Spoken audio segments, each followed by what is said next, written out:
हाय, good afternoon parents. मैं professor JR. Chaudhary, director परिश्रम foundation, जो आमतौर पे नीट, जेईई और सीईटी जैसे एग्ज़ाम्स में बच्चों को गाइडेंस देते हैं और प्रिपरेशंस करवाते हैं। हर साल हम बच्चों के लिए एक गाइडेंस या फ्री काउंसलिंग अरेंज करवाते हैं, क्योंकि 10वीं के बाद में 11वीं 12वीं ये जो 2 साल होते हैं, ये बहुत बहुत इम्पोर्टेंट होते हैं या फिर लाइफ का बहुत ही अहम पड़ाव होता है। हमेशा जब भी हम पेरेंट्स या बच्चों से बात करते हैं तब ये कहते हैं कि ये 2 साल नहीं होते हैं, ये एक्चुअली 50 साल होते हैं। इसलिए इस 2 सालों में क्या करना है, कैसे करना है, कहाँ करना है, कितना करना है, कौन सी एग्ज़ाम्स देनी है, प्रिपरेशन कैसे होगा, कोचिंग क्लास कैसे सिलेक्ट करना है, एग्ज़ाम डिटेल्स क्या होगी, जेईई क्या होगी, नीट क्या होगी, सीईटी क्या होगी, आइसर क्या होगी, बिट्स की एग्ज़ाम क्या होगी, ऐसे कई सवाल दिमाग में होते हैं हर पेरेंट्स के। हर पेरेंट इधर उधर से इंफॉर्मेशन कलेक्ट करने की कोशिश करता है। तो ऐसे में हम हर पेरेंट्स के लिए फ्री काउंसलिंग या फिर करियर गाइडेंस ऑर्गेनाइज करते हैं। हमारे परिश्रम टीम एक्सपर्ट्स आपके हर सवालों का जवाब देता है।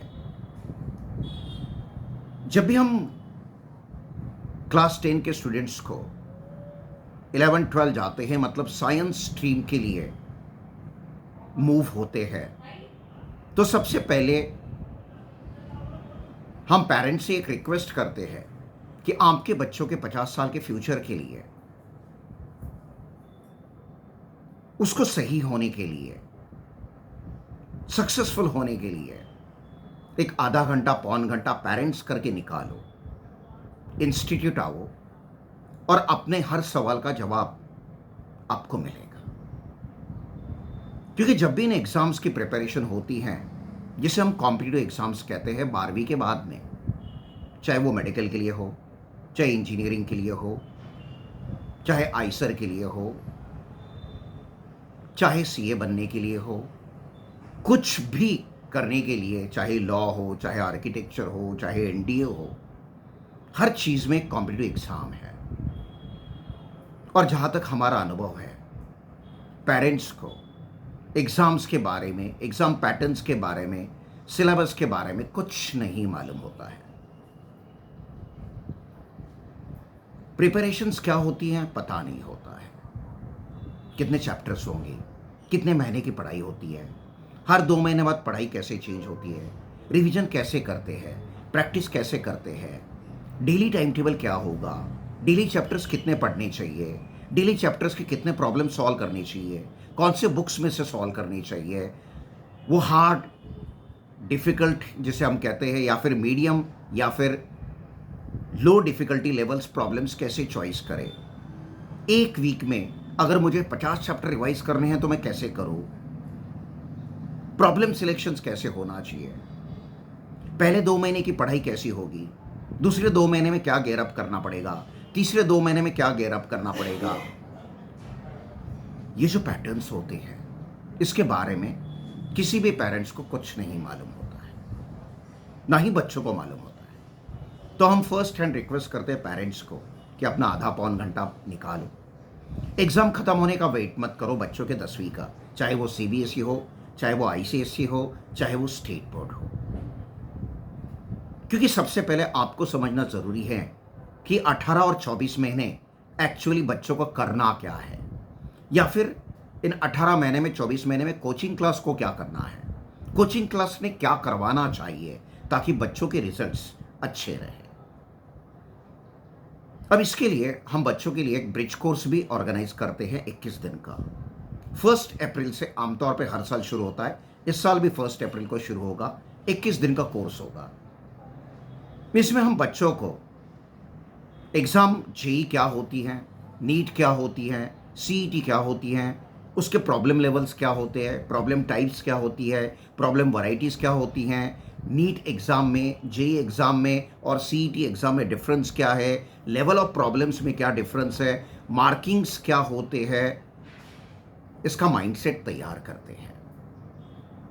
और full pick packed 3 weeks daily 4 hours एक कोर्स होता है जिसमें बच्चों का माइंडसेट चेंज होता है, क्योंकि 10वीं और 11वीं 12वीं टोटली डिफरेंट है। इसमें ज़मीन आसमान का फ़र्क है।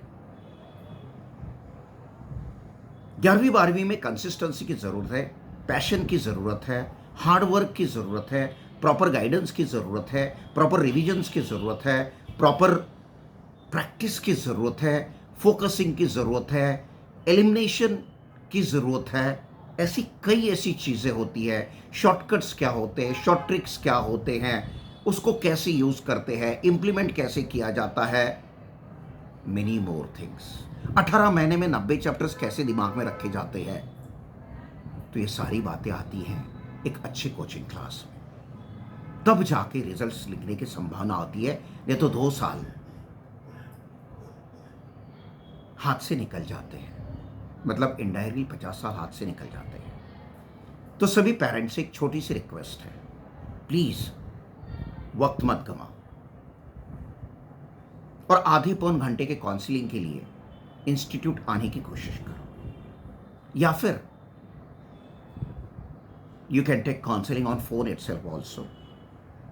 हमारे एक्सपर्ट्स आपके लिए हमेशा अवेलेबल होंगे।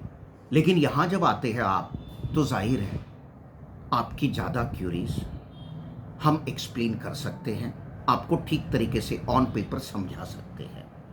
सो please do it fast as possible, क्योंकि ये सिर्फ हम आपको बुला रहे ऐसा नहीं है। आपके बच्चों के 50 साल के लिए आपको आधा पौन घंटा निकालना, मुझे लगता है सही होगा। बिजी तो सब है, हमेशा बिजी रहेंगे, लेकिन बच्चों के 50 साल के लिए मुझे नहीं लगता कि कोई पेरेंट्स बहुत ज़्यादा बिजी हो सकता है। So please take time out of your busy schedules, call on the phone numbers and be with us for some time to get advantage of our guidance and of course experience. हमारी expert faculty लगभग 35 साल experience की है, IITs NITs से पढ़ी हुई है और 50 हज़ार बच्चों को पढ़ा चुकी है। तो इसका फ़ायदा बेनिफिट ज़रूर लें। थैंक्स।